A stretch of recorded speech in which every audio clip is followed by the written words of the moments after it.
Hello everyone, it is Flying Horse Studios back with another video. In this video I'm going to be teaching you how to paint a blue roan with the airbrush.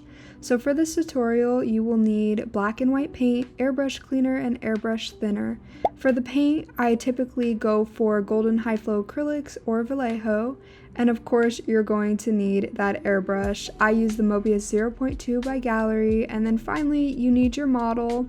And let's not forget a respirator to protect your lungs. I use the 3M respirator, and then some latex gloves as well to protect your skin.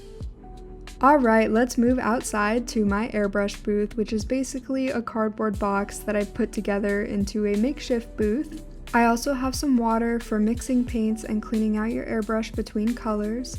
And then I have an airbrush cleaning pot and a compressor. When you are ready, you can hook up the air hose to the airbrush and then set your pressure. I usually like to keep a pressure of about 30 to 40 psi for airbrushing stablemate models. I found that to be the perfect medium.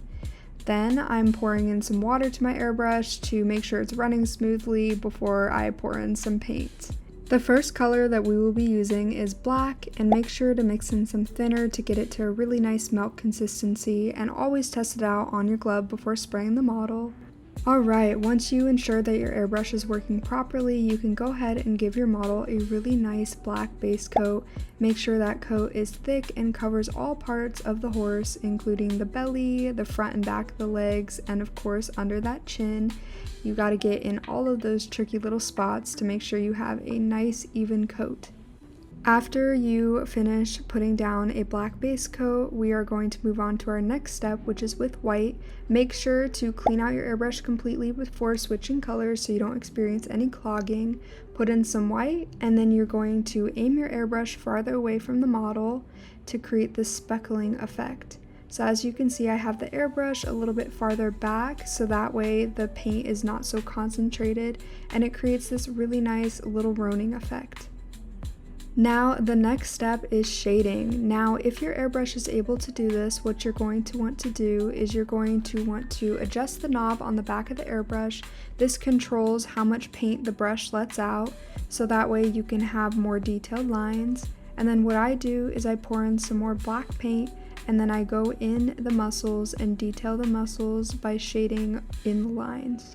This is an optional step depending on what your airbrush is capable of. If not, you are going to just want to shade over the shoulders, the center of the horse as I'm doing right now, and then the hindquarters, and that should give you some nice definition while not getting super duper detailed. Then to blend the shading in more, I'm going to hold my airbrush a little farther back and create the speckling effect but with black instead, and this again just blends that shading in a bit more. This ends up being the result. You have a nicely shaded model.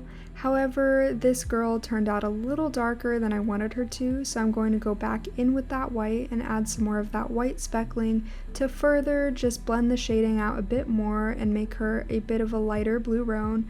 Blue roans come in all sorts of shades, so it's up to you how dark or light you'd want your model to be.